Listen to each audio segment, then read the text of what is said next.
അടുത്ത അധ്യായത്തിലാണ് ഋഷഭ അവതാരം. ശ്രീസുക ഉവാച നാഭിരപത്തികാമോ പ്രജയമേരുദേവ്യ ഭഗവന്തം യജ്ഞപുരുഷം അവഹിതാത്മായജത തസ്യ ഹവാവശ്രദ്ധയ വിശുദ്ധഭാവേന യജതഃ പ്രവർഗ്യേഷു പ്രജരസ്വദ്രവ്യദേശകാലമന്ത്രത്തിദക്ഷിണാവിധാനയോഗോപത്യ ദുരധികമോപി ഭഗവാൻ ഭാഗവത വാത്സല്യതയാ സുപ്രതീകാത്മാനം അപരാജിതം നിജജനാഭിപ്രേതാർത്ഥ വിധിൽസയ ഗൃഹീത ഹൃദയോ ഹൃദയംഗമം മനോനയനാനന്ദനാവയവാഭിരാമം ആവിശ്യകാര അധഹതമാവിഷ്കൃതഭുജയുഗളദ്വയം ഹിരണ്മയം പുരുഷവിശേഷം കപിശകൗശയാംബരധരമുരസി വിലസശ്രീവത്സലലാമം ദരവരവനരുഹവനമാലാച്ഛൂര്യാമൃതമണിഗദാദിഭിരുപലക്ഷിതം സ്ഫുടകിരണപ്രവരമുകുടകുണ്ടലകടകടിസൂത്രഹാരകയൂരനൂപുരാദ്യംഗഭൂഷണ ഋത്വിക്സദസ്യഗൃഹപതയോധനായുവ ഉത്തമധനമുപലഭ്യ സബഹുമാനമരിഹണേന അവനത ശീർഷാണ ഉപതസ്ഥു ഋത്വിജ ഊജുഹു അരിഹസി മുഹുരരിഹത്തമാരിഹണമസ്മാകമനുവധാനം നമോ നമ ഇത്യേതാവത്സദുപശിക്ഷിതം കോരിഹതി പുമാൻ പ്രകൃതിഗുണവ്യതികരമതിരനീശ ഈശ്വരസ്യ പരസ്യ പ്രകൃതി പുരുഷയോരർവാക്കതനാഭിർനാമരൂപാകൃതിഭീരൂപനിരൂപണം സകല ജനനികായ വൃജിന നിരസന ശിവതമപ്രവര ഗുണഗണൈകദേശകഥനാദൃതേ പരിജനാനുരാഗ വിരജിത ശബള സംശബ്ദ സലിലസിത കിസലയ തുളസിക ദുർവാങ്കുരൈരപി സംഭൃതയാ ആ സപര്യയാ കില പരമ പരിതുഷ്യസി അധാനയാപി നഭവതൈജയൊരു ഭാരഭരയ സമുചിതമർത്ഥമിഹോപലഭാമഹേ ആത്മനേവാനുസവനാമഞ്ജസാ വ്യതിരേകേണ ഭൂഭൂയമാനാശേഷപുരുഷാർത്ഥസ്വരൂപസ്യ കിന്തു നാഥാശിഷാശാസാനാനമേതദഭിസംരാധനമാത്രം ഭവിതുമർഹതി തദ്യഥാ ബാലിശാനം സ്വയമാത്മനഃ ശ്രയപരമവിദുഷാം പരമ പരമപുരുഷപ്രകരിഷ കരുണയാ സ്വമിഹിമാനം ചാപവർഗാഖ്യമുപകൽപ്പൈഷ്യൻ സ്വയം നാപജിതേവേതരവതിഹോപലക്ഷിതഃ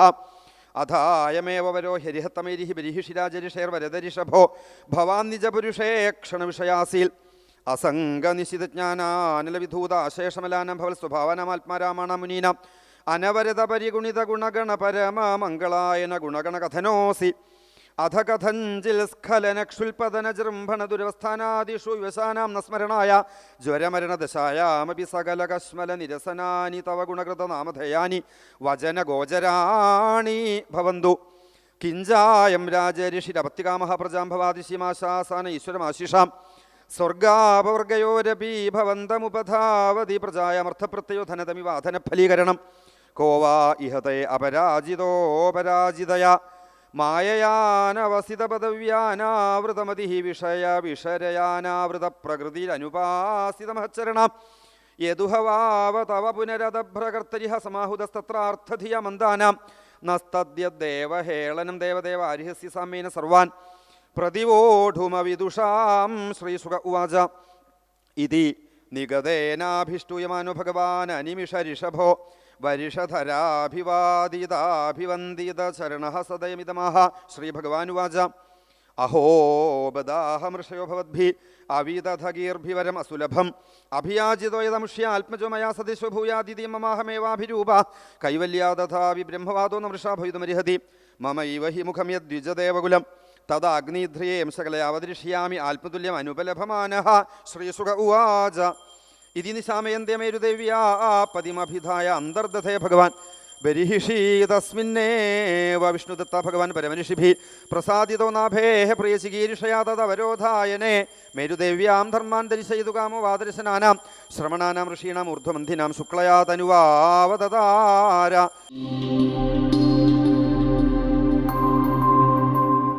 എത്രത്തോളം കാലം വിഷയഭോഗത്തിനുള്ള ആഗ്രഹവും അതിനുള്ള പരിശ്രമവും ഭോഗവും ഉണ്ടാവുമോ അത്രത്തോളം കാലം വിഷയവാസനകളെ സമ്പാദിച്ചു കൊണ്ടിരിക്കുക. നമ്മൾ ആ മുമ്പ് ആർജിച്ച സംസ്കാരമാണ്, വാസനയാണ് ഇന്ന് നമുക്ക് ഇരിക്കപ്രതിയില്ലാതെ ഭോഗത്തിൽ നമ്മളെ പ്രേരിപ്പിച്ചുകൊണ്ടിരിക്കുന്നത് അല്ലേ.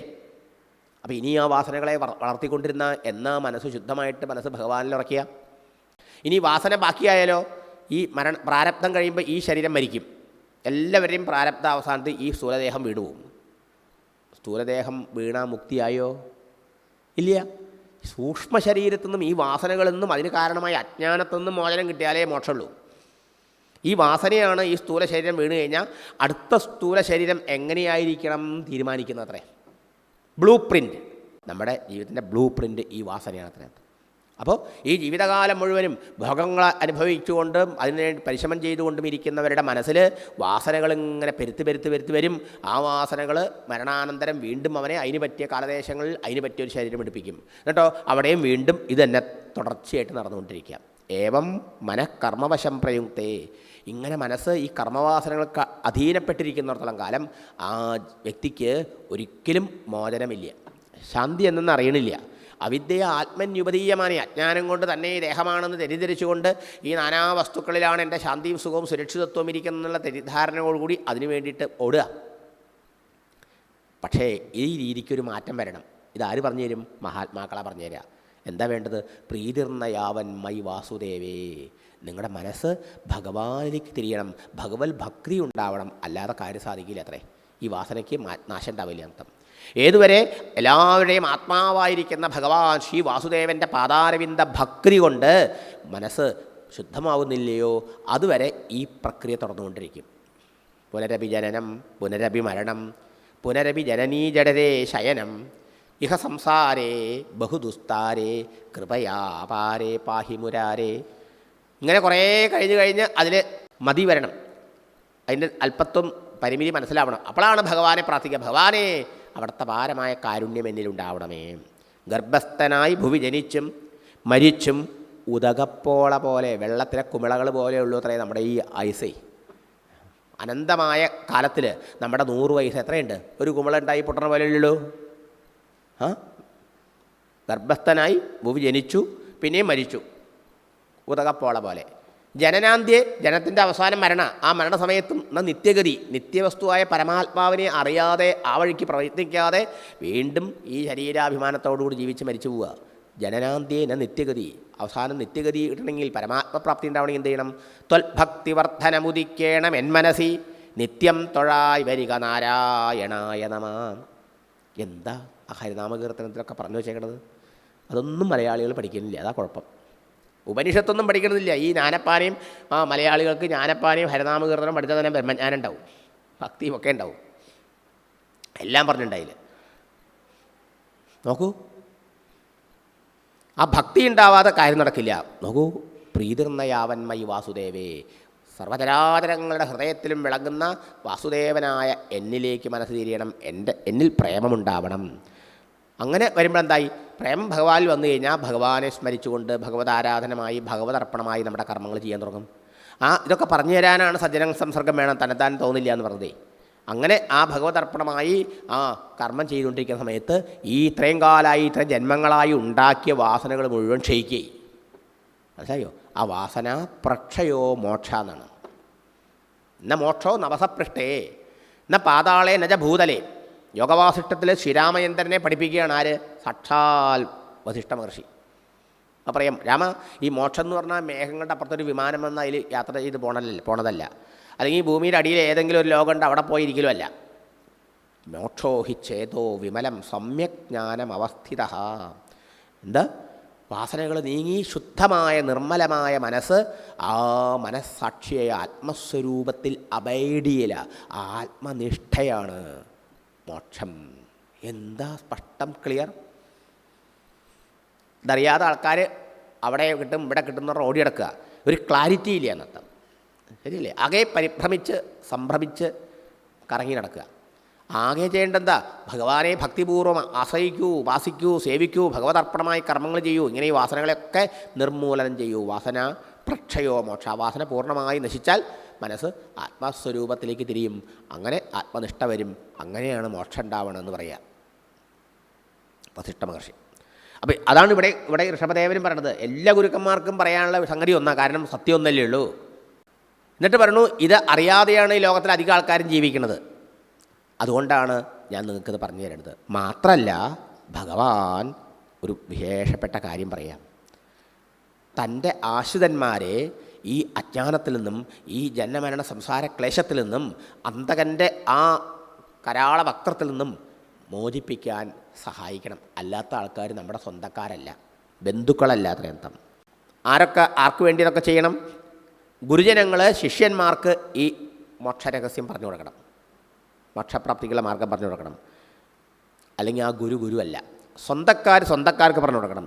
അച്ഛനും അമ്മയും മക്കൾക്ക് പറഞ്ഞു കൊടുക്കണം, ഭർത്താവ് ഭാര്യയ്ക്ക് പറഞ്ഞു കൊടുക്കണം, ദൈവം തൻ്റെ ഭക്തന്മാർക്ക് അത് മനസ്സിലാക്കാനുള്ള അവസരം ഉണ്ടാക്കി കൊടുക്കണം. അല്ലെങ്കിൽ അവരൊന്നും ആ പേരിന് അർഹനല്ലാത്രേ. ഗുരുർന സസ്യാൽ സ്വജനോന സസ്യാൽ പിതാന സസ്യാൽ ജനനീന സാസ്യാൽ ദൈവം ന തസ്യ ന പതിശ്ച സസ്യാൽ ന മോദയേ യസ് സമുപേതമൃത്യം. ഈ ശരീരാഭിമാനം കൊണ്ട് വിഷയാസക്തനായി ജനിച്ചു മരിച്ച സംസാരത്തിൽ എത്രയോ കാലമായി കറങ്ങിക്കൊണ്ടിരിക്കുന്ന ജീവനെ ഇവിടുന്ന് രക്ഷപ്പെടുത്താനുള്ള ഉപായങ്ങൾ പറഞ്ഞു കൊടുക്കാത്ത ഗുരുവല്ല. ഗുരുവിൻ്റെ വേഷം കെട്ടാൻ പാടില്ല. പിതാവ് പിതാവല്ല, അമ്മ അമ്മയല്ല, ഭർത്താവ് ഭർത്താവല്ല, ദൈവം പോലുമല്ല അത്രേ. ഞാൻ എല്ലാമാണ്. ഞാൻ നിങ്ങളുടെ അച്ഛനാണ്, അമ്മയാണ്, ഗുരുവാണ്, ദൈവമാണ്. അപ്പോൾ നിങ്ങൾക്ക് പറഞ്ഞു തരണ്ടേ? അതുകൊണ്ടാണ് ഞാൻ നിങ്ങൾക്കൊക്കെ പറഞ്ഞു തരണേ എന്ന് പറയാണ് ഋഷഭദേവൻ. മാത്രമല്ല, ലോക സ്വയം ശ്രേയസ് നഷ്ടദൃഷ്ടി. പൊതുവേ ലോകർ സ്വന്തം നന്മ, ശ്രേയസ്, ആത്യന്തികമായ ആ ശാന്തിക്കുള്ള മാർഗം എന്താണെന്ന വിഷയത്തിൽ അന്ധന്മാരത്രേ, അതറിയാത്തവരാ. അപ്പോൾ അവരെന്താ ചെയ്യുക? അവർക്ക് ഈ വിഷയഭോഗങ്ങളും വിഷയ നേട്ടങ്ങളാണ് ലക്ഷ്യം തോന്നും, അതിലാണ് സുഖം. അതിന് വേണ്ടിയിട്ട് ആൾക്കാരെ പ്രോത്സാഹിപ്പിക്കും, അതിന് പ്രേരിപ്പിക്കും. അതെങ്ങനെയത്? സ്വന്തം കണ്ണ് കാണാതെ തപ്പിത്തടഞ്ഞ് നടക്കുന്ന ആൾ മറ്റുള്ള അന്ധന്മാരെയും കൈപിടിച്ചുകൊണ്ടായി എങ്ങനെ ഉണ്ടാവും? അന്ധേനൈവ നീയമാന യഥാന്ധ എന്നൊക്കെയാണ് അവരെ ഉപനിഷത്ത് പറയാം. ഒരന്ധനാൽ നയിക്കപ്പെടുന്ന ലീഡർ അന്ധൻ, ഫോളോവേഴ്സൊക്കെ അന്ധന്മാർ. അതുപോലെയാണ് അത്രേ. അജ്ഞാനികളൊക്കെ അന്ധന്മാരാണ് സത്യം പറഞ്ഞാൽ. മനസ്സിലായില്ലേ? ഈ അജ്ഞാനികളാൽ നയിക്കപ്പെടുന്ന ആ ആട്ടുംപറ്റങ്ങളെ മാതിരി ഇങ്ങനെ ജനനമരണമാകുന്ന മഹാഗർത്തത്തിൽ പോയി വീഴുക, രക്ഷപ്പെടാൻ ആകാതെ. അപ്പോൾ കണ്ണുള്ള ആളാണെങ്കിൽ എന്ത് ചെയ്യണം? കണ്ണില്ലാത്ത ഒരു കുണ്ടിലോ കുഴിയിലോ പോയി വീഴാൻ പോകണ്ടെങ്കിൽ അയാളെ നേരായ മാർഗത്തിലേക്ക് തിരിച്ചുവിടണ്ടേ? നല്ല കൃപയുള്ളവർ ചെയ്യുക. അതാണ് മഹാന്മാർ ചെയ്യണത്. അതാണ് ഇപ്പോൾ ഋഷഭദേവൻ നമുക്ക് പറഞ്ഞു തരുന്നതെന്ന്. അതാണ് ഋഷഭദേവൻ പറയണത്. സ്വന്തം ശ്രേയസ് അറിയാത്ത അന്ധന്മാരെ കണ്ണുള്ളവർ, അച്ഛനും അമ്മയും ബന്ധുക്കളൊക്കെ ഇത് പറഞ്ഞു കൊടുത്തവരെ ഈശ്വര സാക്ഷാത്കാരത്തിന് പ്രേരിപ്പിക്കണം എന്നർത്ഥം. അതിനുള്ള മാർഗം പറഞ്ഞു കൊടുക്കണം.